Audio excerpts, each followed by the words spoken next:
Boa noite a todos. Que Jesus possa encontrar paz em nossos corações, que nós sejamos dignos das bênçãos de Jesus. Nós agradecemos a Uzi pela escala, colocando-nos entre vocês. Nós agradecemos a diretoria do Grupo de Fraternidade Espírita José Xavier. E agradecemos a cada um de vocês, encarnados e desencarnados, pela tolerância, pela paciência, pela concordância em conversarmos hoje. O tema da USE que nos propôs é o Cristo Consolador.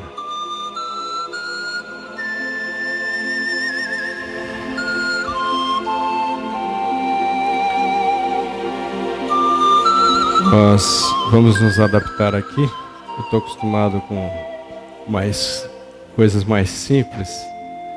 Hoje, para mim, tudo aqui é novidade.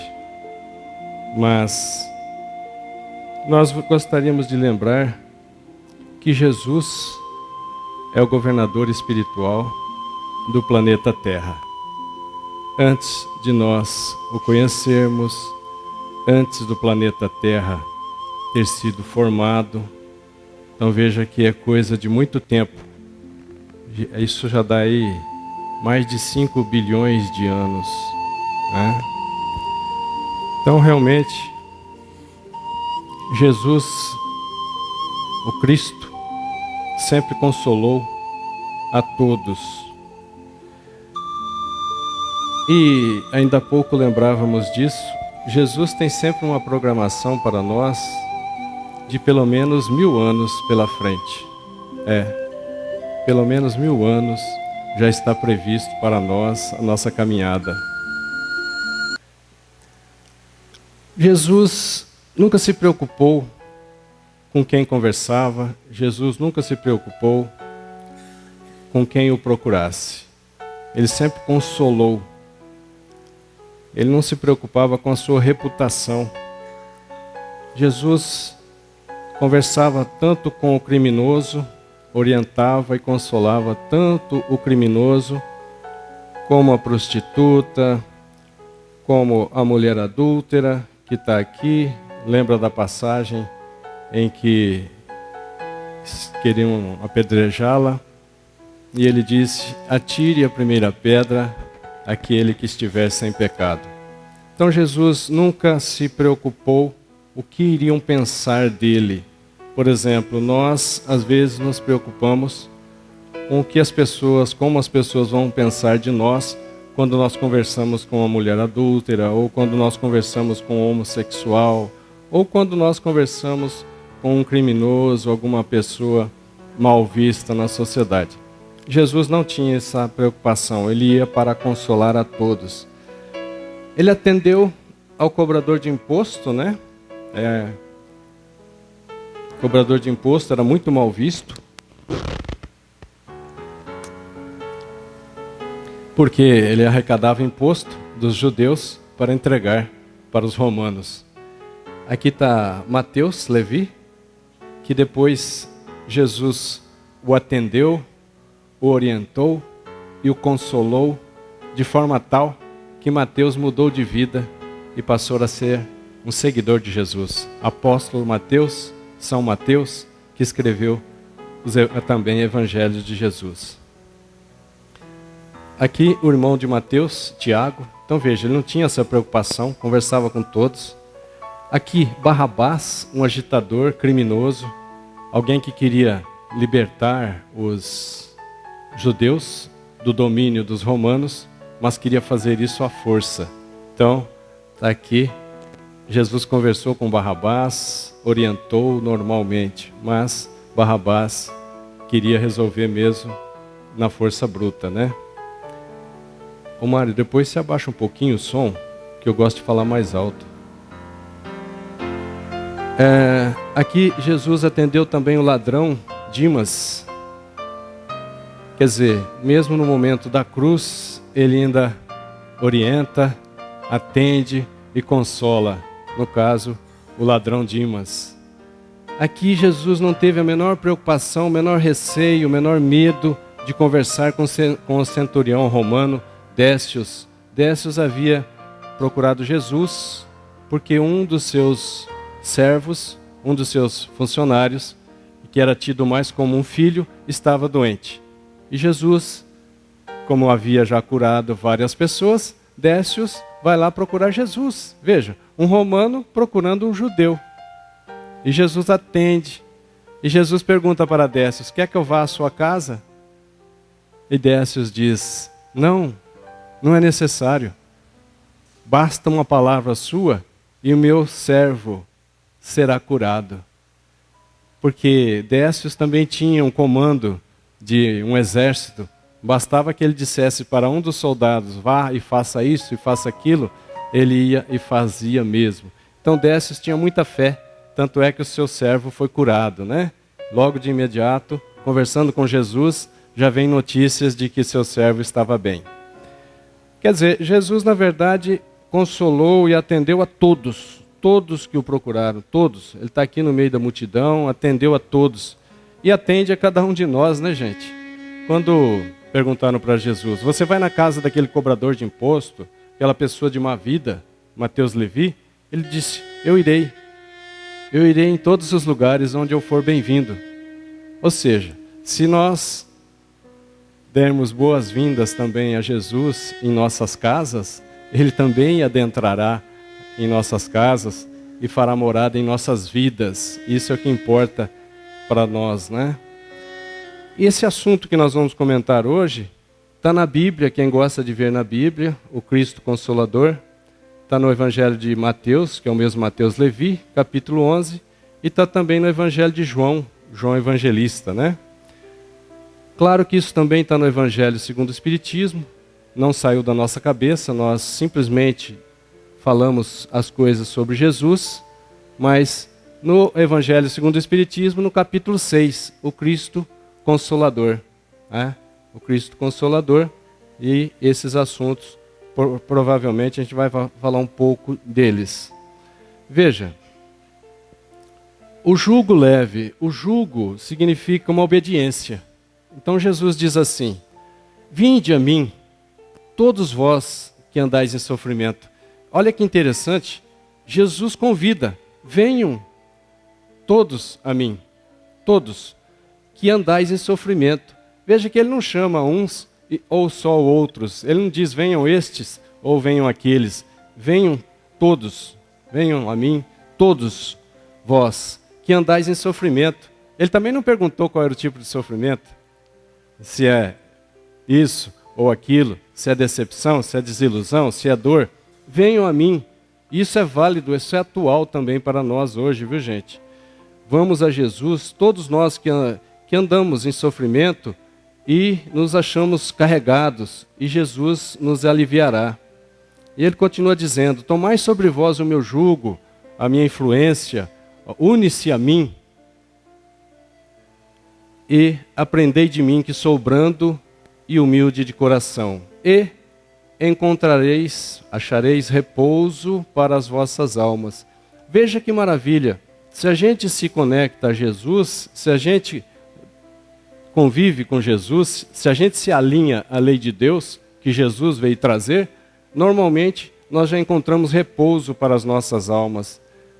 Porque meu jugo é suave e o meu fardo é leve.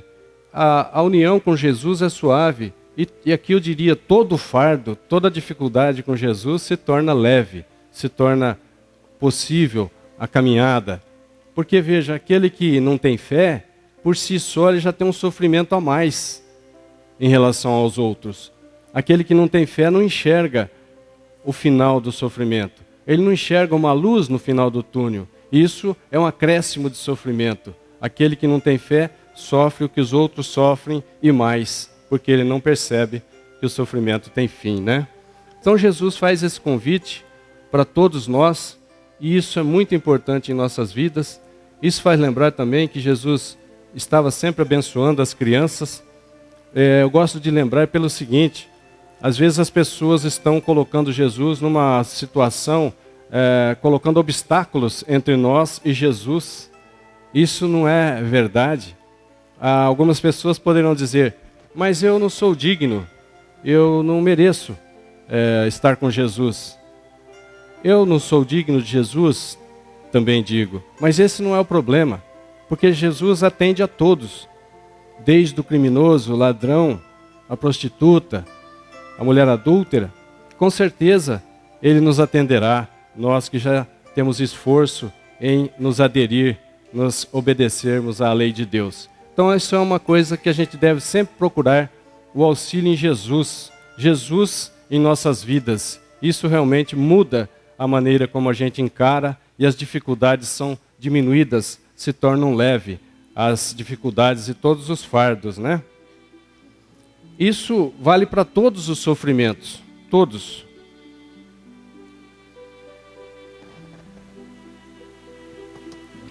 Todas as misérias, angústias, desilusões, traições, né? Decepções, depressões, dores físicas, aflições, perda de entes queridos, né? Desencarne de entes queridos nossos. Tudo isso encontra consolação na fé, no futuro e na confiança em Deus. Jesus veio trazer a lei de Deus. Nosso Pai amoroso criou a cada um de nós, na verdade emanou, a palavra correta, emanou cada um de nós de si, para sermos felizes.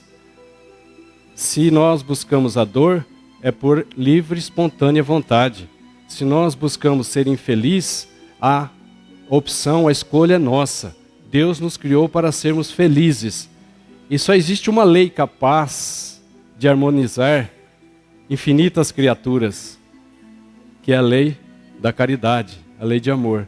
Então realmente, nós devemos sim colocar Jesus em nossas vidas, e Ele é o Cristo, que já estava anunciado nas Escrituras, na própria Bíblia, há muitos milênios antes, já estava anunciado a vinda do Cristo, o Cristo. E realmente, Jesus, que é o Cristo, vem. Veja que Ele sempre esteve conosco em todos os momentos, mesmo na preparação do nosso planeta Terra, mesmo quando vem Moisés na primeira revelação, Jesus está por trás, planejando, programando, orientando, governando para que Moisés tivesse sucesso, não é? Depois, quando precisa trazer a lei de amor e não pode ter falha, vem Jesus. Jesus encarna entre nós. Aí é Jesus, o Cristo Consolador entre nós, consolando todas essas pessoas que nós mostramos aqui, não é? O Consolador realmente entre nós. Ele sempre teve Cristo consolando.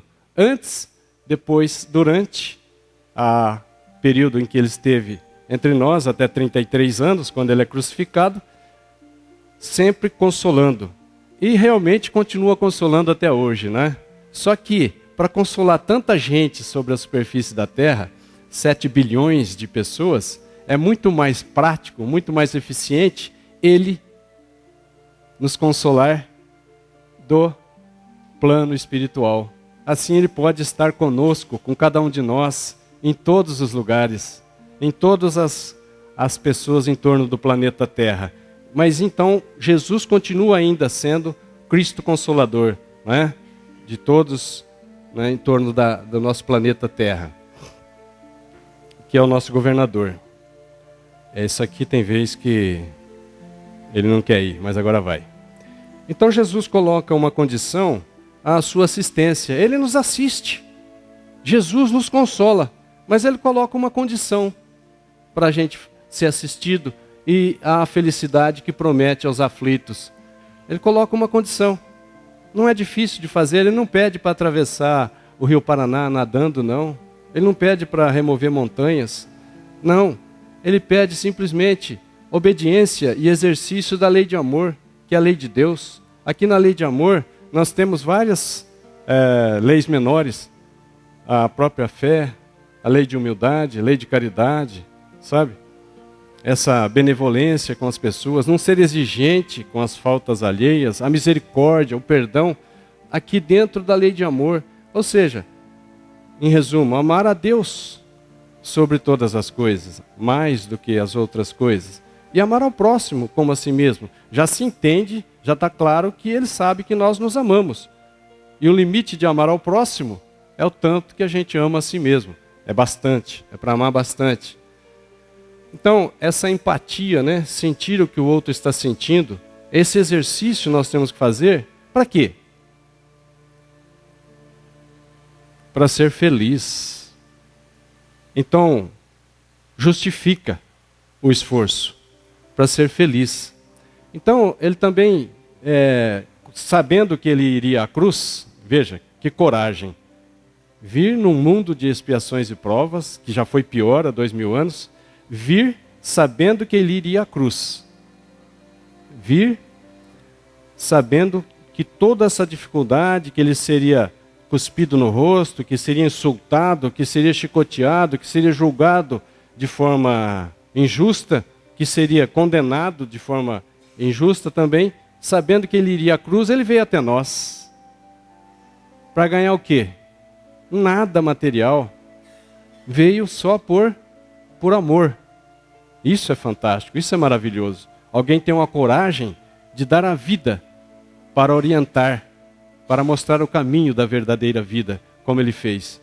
Isso realmente é de extrema coragem. Então, percebendo que o momento de sua crucificação se aproximava, ele também já começou a orientar os seus apóstolos para que eles ficassem conformados, para que eles tivessem esperança no futuro. Porque é normal, até os apóstolos falavam, mestre, cuidado. E ele dizia, não é chegada a minha hora. Jesus tinha o controle total nas mãos. É como se falasse em botões, ele tinha todos os botões na mão, para apertar ou não apertar, controlar a qualquer momento. Então, muitas vezes os apóstolos o advertiam, olha mestre, cuidado. E ele dizia, não é chegada a minha hora. Quando chega a sua hora, ele mesmo já orienta os seus apóstolos, é chegada a minha hora. O Filho do Homem será insultado, será julgado, condenado e crucificado. Quando ele dizia o Filho do Homem, ele se referia a ele, a pessoa Jesus. Então veja, ele já prevenindo o que ia acontecer, começou a orientar os apóstolos nas vésperas da Páscoa, né? Nas vésperas, em conversa mais íntima, mais particular de Jesus com os seus apóstolos. Ele diz assim, se me amais, diz para os apóstolos, e isso a gente pode tornar atual agora também.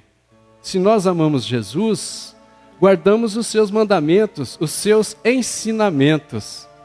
Então ele disse para os apóstolos, se me amais, guardai os meus mandamentos, e eu rogarei ao Pai, Deus amoroso, e ele vos enviará, vos dará outro Consolador. Olha que interessante, outro Consolador. Veja, ele mesmo sabia que ele era Consolador.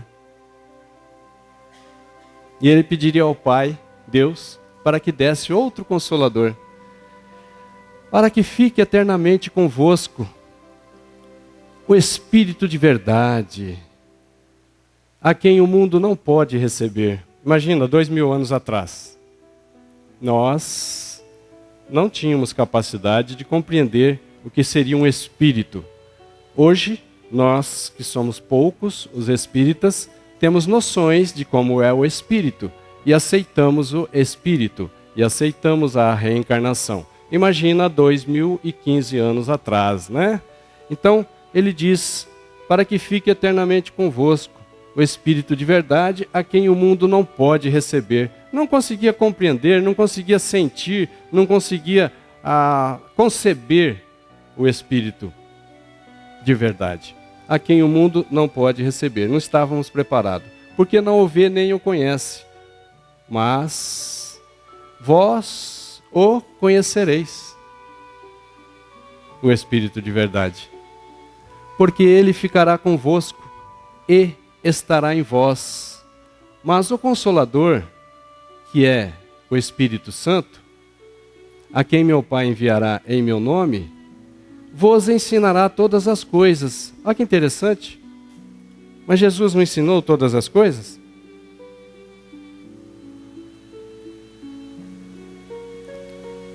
Claro que não, né? Claro que não. Jesus, quando falava em público, para que as pessoas não se deslumbrassem com muita luz, para que as pessoas não se desarmonizassem, para que as pessoas não se desequilibrassem, ele falava algumas coisas em parábolas. Quem conseguisse compreender a parábola, compreendia o que ele estava dizendo. Então ele dizia assim: aqueles que têm ouvidos de ouvir, aqueles que têm olhos de ver, ou seja, aqueles que já estão maduros espiritualmente, aqueles que já conseguem compreender, esses compreendiam e se tornavam harmônicos, equilibrados. Isso ele teve o cuidado. Então, o Espírito Santo, ou o Espírito de verdade, virá para ensinar todas as coisas, porque Jesus não pôde dizer todas as coisas. Ele precisou falar em parábolas. Para os apóstolos, ele até explicava as parábolas. Mas mesmo para os apóstolos, Jesus não pôde dizer tudo, porque os apóstolos não estavam preparados para compreender também. Então, o Consolador prometido vem para ensinar todas as coisas, até o que Jesus não ensinou, e vos fará lembrar de tudo o que tenho dito. Ou seja, Jesus sabia que a humanidade ia se esquecer dos seus ensinamentos. Então ele mandaria um Consolador prometido para lembrar-nos do que ele havia ensinado, do que ele havia dito. Isso está no Evangelho de João, né? Então veja, aqui eu vou passar à frente, vamos ver se vai dar certo. É uma explicação, né, por que isso aconteceu. O mundo não estava preparado para ver o Espírito de verdade e não estava preparado para recebê-lo. Ensinará todas as coisas, porque o Cristo não disse tudo. Fará lembrar o que o Cristo disse? Sim, porque os seres humanos esqueceram ou não compreenderam o que Jesus disse, né? Aí a gente lembra assim, no próprio Sermão da Montanha, né, nas Bem-aventuranças, quando Jesus diz, por exemplo, bem-aventurados os aflitos, porque eles serão consolados. Ou seja, em outras palavras, felizes os aflitos no bem, porque eles serão consolados. Eles atingirão a sua meta. Aí a pessoa pode dizer, mas como? Feliz por sofrer? Feliz por ter aflição?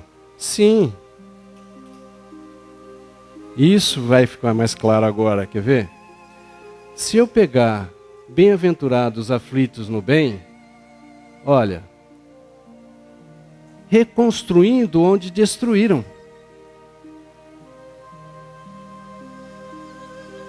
É aquele que está regenerando, é aquele que está se salvando.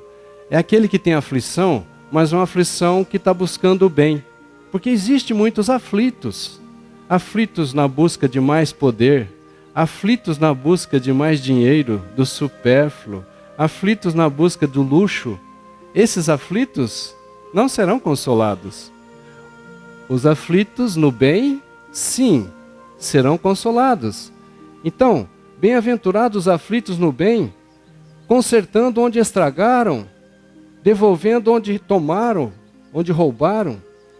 Bem-aventurados os aflitos no bem, corrigindo onde erraram, fazendo bem onde fizeram maldades, perdoando aos que lhe ofenderam, pedindo perdão onde ofenderam, né? Amando aqueles que odiaram, porque eles serão consolados. Encontrarão graças diante de Deus e restabelecerão suas consciências.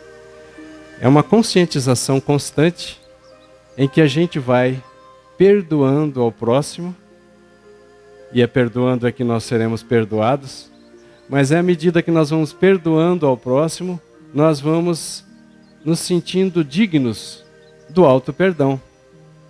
Por quê? O auto-perdão, muitas pessoas têm dificuldade em se perdoar de algo que fizeram errado, mas nós temos sim o direito do auto-perdão. Então, nesse exercício de perdoar a muitos, nós nos tornamos dignos do auto-perdão. E aí nós nos libertamos, né? Então, em outras palavras, é isso. Também nós poderíamos lembrar que o Espírito de verdade é um conjunto de espíritos. É uma pleiade de espíritos. Sempre coordenados, governados por Jesus. Sim, Jesus tem todos os seus espíritos auxiliares. Imagina, um auxiliar como Francisco de Assis, um auxiliar como o anjo Gabriel, um auxiliar como Maria de Nazaré. Mas eles todos se coordenam com Jesus em benefício da humanidade. A humanidade não está escrevendo uma história como ela quer. Existem as curvas na história da humanidade. Existem os bastas. Até aqui você foi. Daqui, basta. Basta a Napoleão Bonaparte. Basta a Hitler. Sabe? Então essas curvas que as pessoas não entendem por que não continuou dando conforme Hitler queria, conforme Napoleão Bonaparte queria, são curvas que a espiritualidade impõe. Porque existe uma diretoria espiritual no planeta Terra. É a camada mais externa, é a esfera mais externa, onde tem a diretoria espiritual do nosso planeta. Não está à deriva, não está nas mãos nossas. Isso tudo está com o controle da espiritualidade. E acima de tudo com Jesus. E Jesus faz a vontade de quem? De Deus, nosso Pai. Quando o Espírito evolui, que se avizinha de Deus, quando o Espírito já se alinha à lei de Deus, quando ele já se une a Deus, sabe? Ele já se conecta a Deus. Por isso Jesus disse em alguns momentos, eu e o Pai somos um. No sentido de que Jesus já se unificara a Deus. Então ele sabia quais eram as vontades de Deus e obedecia às vontades de Deus, né?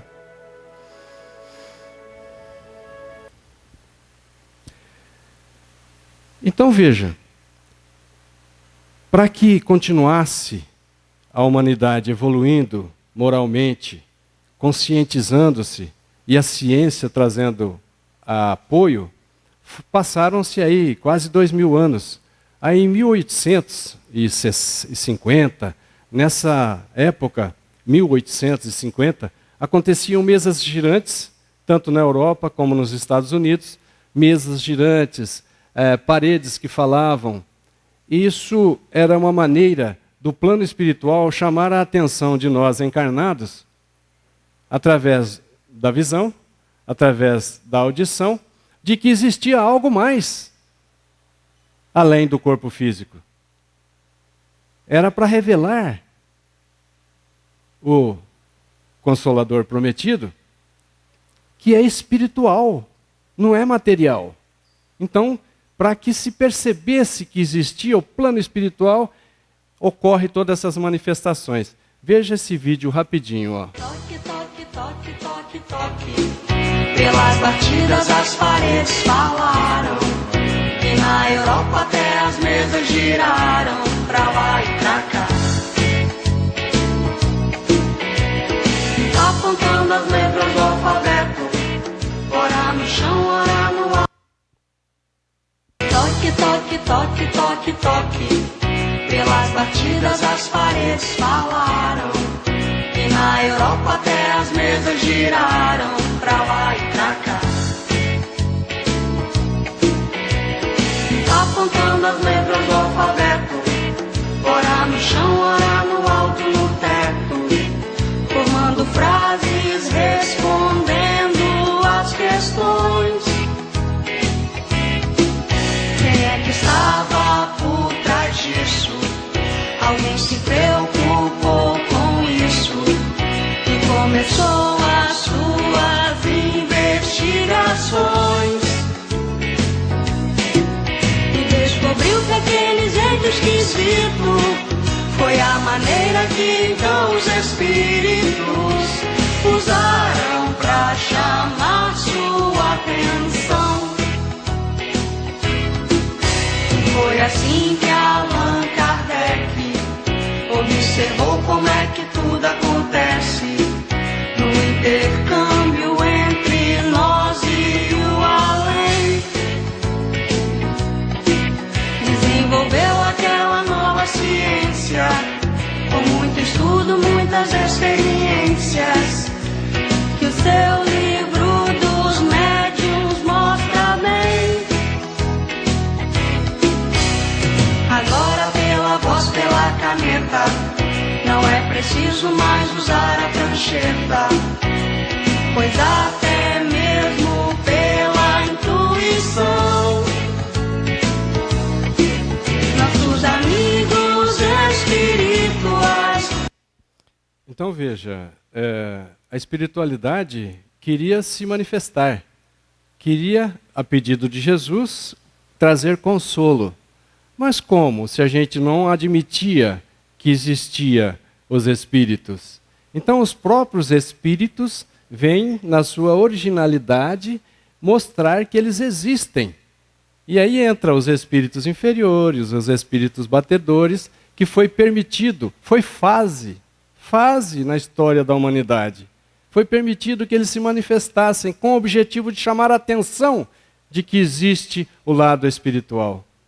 E com esse objetivo, eles escrevem o Livro dos Médiuns, o Livro dos Espíritos primeiro, o Evangelho segundo o Espiritismo, e toda essa obra de Allan Kardec, que começa em 1857.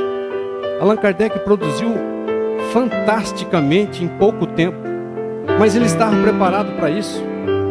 Ele havia sido educado por Pestalozzi, Pestalozzi tinha sido educado por Rousseau, e Rousseau foi preparado por Comênios. Veja, Comênios, Rousseau, Pestalozzi e o fruto, Allan Kardec. Allan Kardec tinha todo o conhecimento científico, tinha conhecimento profundo de filosofia e de religião.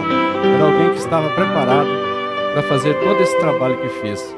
E, paralelamente, ele escreve uma revista espírita por mês, em 12 anos, 144 revistas, produziu fantasticamente. Allan Kardec realmente estava preparado para isso. E aí eu mostro para vocês, só para lembrar, as 3 revelações, né? Moisés, o Cristo e o Espiritismo.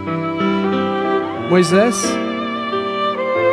aqui só simbolizado, personificado em Moisés mesmo, no ano aí de menos 1500 antes de Cristo. O Cristo, que é tão importante que zerou o calendário, né? Aqui, então, as 3 revelações. A primeira está personificada em Moisés, a segunda está personificada no Cristo, e a terceira revelação não está personificada em ser humano, porque a doutrina espírita, o espiritismo, é obra dos espíritos.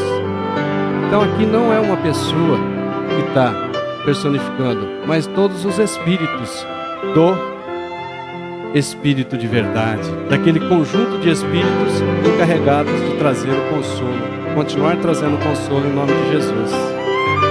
Então veja que aqui eu coloco como homenagem a Allan Kardec, mas o Espiritismo é dos Espíritos, né? Realmente, é obra dos Espíritos.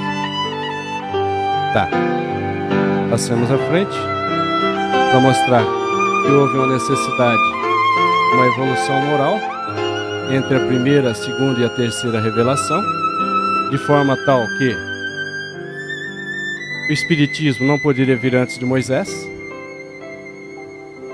não se coloca o carro na frente dos bois, a humanidade não compreenderia nada, então tudo aconteceu por evolução intelectual e moral. Moisés, o Cristo, depois o Espiritismo.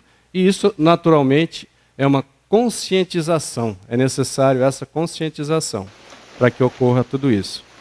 Então nós vamos observar, por exemplo, quando a gente fala bem-aventurados os aflitos, felizes os aflitos, porque serão consolados, aí muitas pessoas poderão dizer, escuta, mas ser feliz porque tem aflição? Mas são aflições para o bem, né? São aflições para o bem. Então, isso explica essa felicidade que se encontra, né? Aí a pessoa pode dizer assim, escuta, mas eu levo uma vida correta. Por quê essas infelicidades? Por que essas aflições de hoje?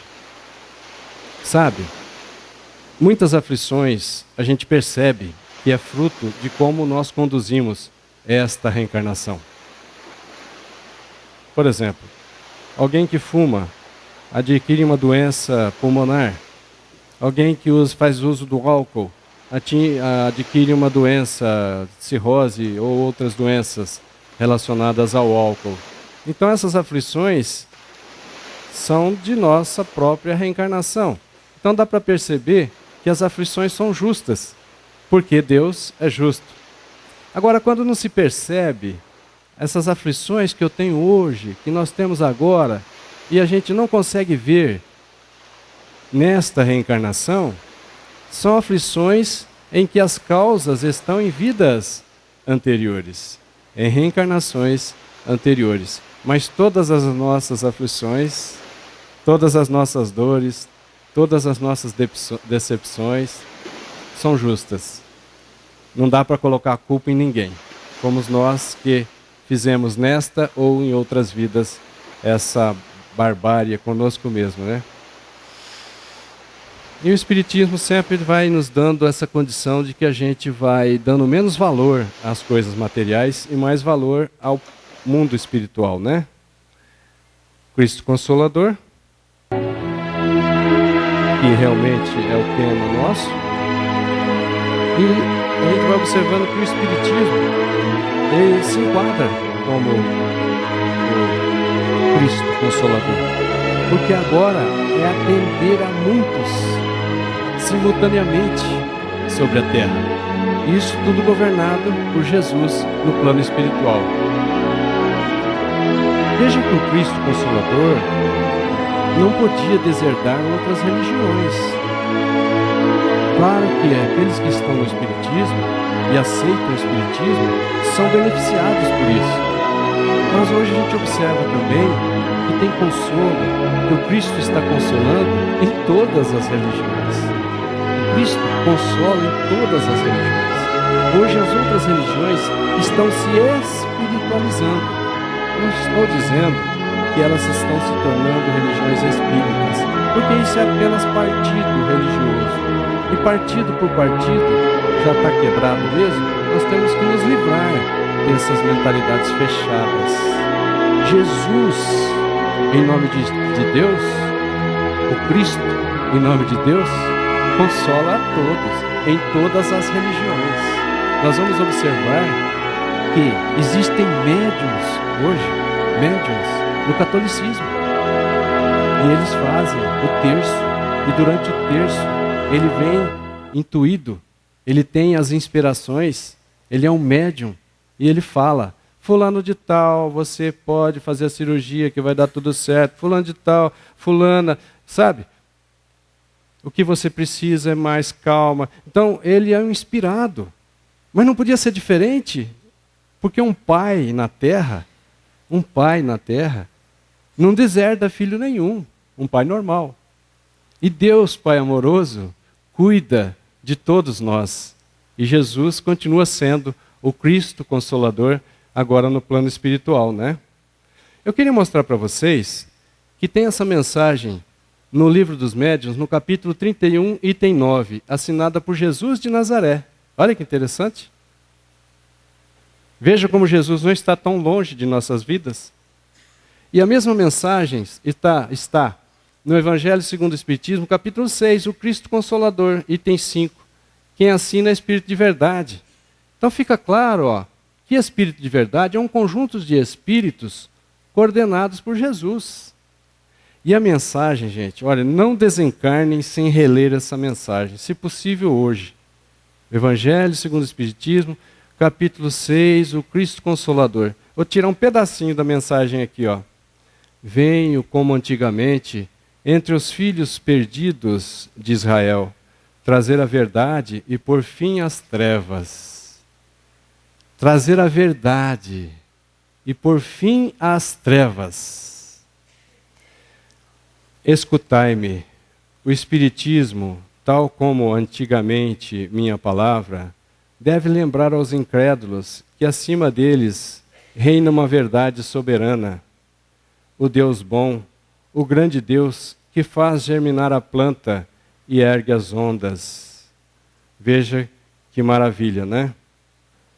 Então, eu peguei só um pedaço da mensagem, mas quem tem o direito de falar assim conosco? Escutai-me, venho como antigamente entre os filhos perdidos de Israel. Jesus. E realmente, essa mensagem é de Jesus de Nazaré. Isso ele pede, escutai-me. O Espiritismo, como antigamente minha palavra, quer dizer, antigamente era Jesus em pessoa, em carne e osso, encarnado, trazendo o consolo. Mas depois, espiritualmente, ele vem através de diversas religiões, inclusive através do Espiritismo, trazendo esse consolo, essa maravilha. Deve lembrar aos incrédulos que acima deles reina uma verdade soberana. Quer dizer, quando nós fazemos um plano, a espiritualidade já fez antes. Os planos da espiritualidade, como a gente já disse, é para mais de 1000 anos antes. Os nossos planos são de última hora, não é? Então, o que a gente pode concluir? Que o Cristo consola, sempre. E ele mesmo disse algumas vezes, arrependei-vos. Arrependei-vos. E isso, quando a gente faz, quando a gente se arrepende dos erros, já é um grande passo. E Jesus nos consola, nos conforta, nos encoraja para que a gente corrija o erro. Por quê?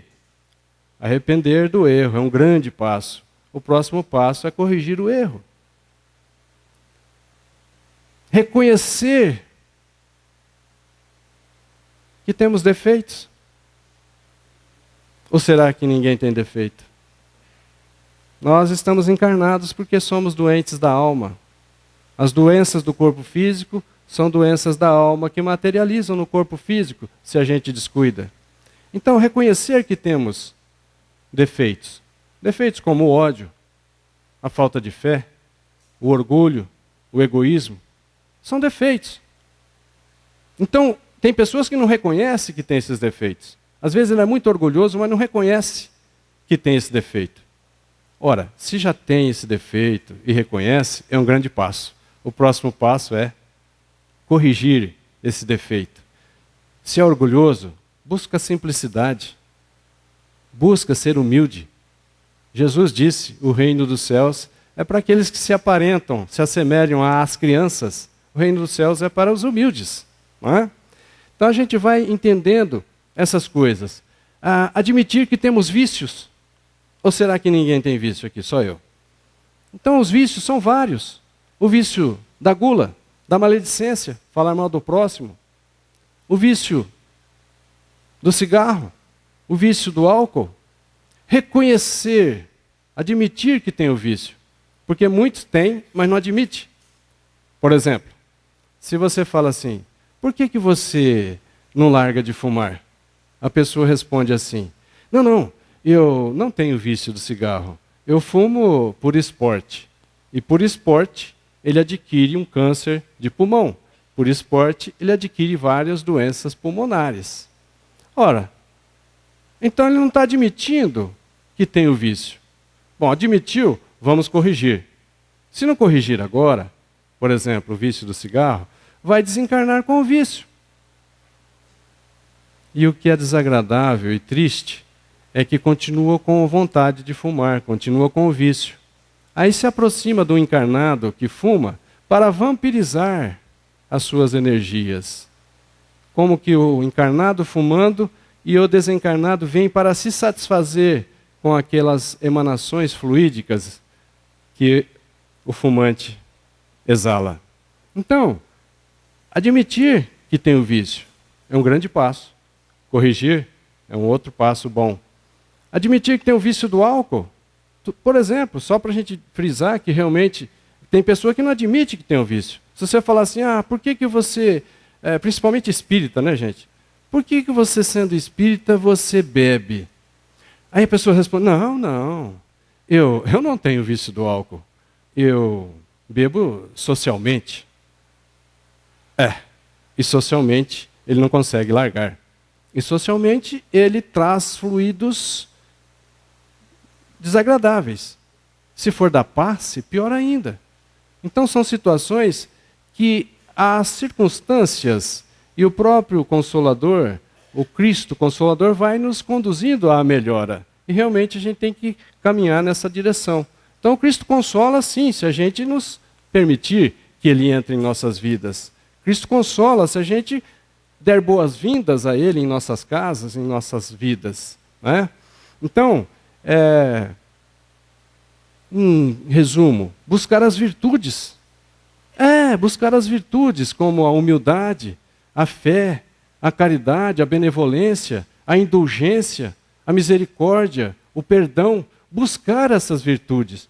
Em resumo, com pouca palavra, compreender e praticar a lei de amor, a lei de Deus. Se ficar em dúvida, como é que eu faço? Ame. Só isso basta. Ame. Eu não entendi isso. Não, ame. Dá tudo certo. Dá tudo certo. Nosso objetivo é aprender a lei de amor. Quem gostaria de ser discípulo do Cristo? Quem gostaria de ser discípulo do Cristo?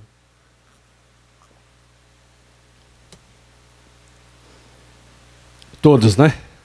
Que aqui estamos, queremos e devemos ser discípulo do Cristo. Ó a resposta. Todos aqueles que praticam a caridade são discípulos do Cristo. Não importa a religião, não importa o partido religioso a que pertençam. Isso está no Evangelho segundo o Espiritismo, capítulo 15, lá onde se fala fora da caridade não há salvação. Apóstolo Paulo disse isso. Todos que praticam a caridade são discípulos de Jesus, ainda hoje. Ainda hoje, discípulos de Jesus, porque Jesus não terminou a implantação do reino de Deus na terra. Jesus não terminou ainda. Precisa de muitos discípulos. Precisa dos braços, que são as extensões dos seus braços. Precisa da boca, que seja a extensão da sua boca, para nos informar, nos esclarecer, trazer a luz também para nós, né? E para finalizar, eu queria dizer para vocês que o Cristo Consolador nos ensina. Olha, façamos de templo. Templo é a casa de oração. Que seja a igreja, o centro, que seja a mesquita. Façamos de templo o quê? Façamos de templo o universo. Todos os locais do universo são sagrados. Se nós precisarmos, é debaixo de uma árvore no campo, é numa sombra de um local.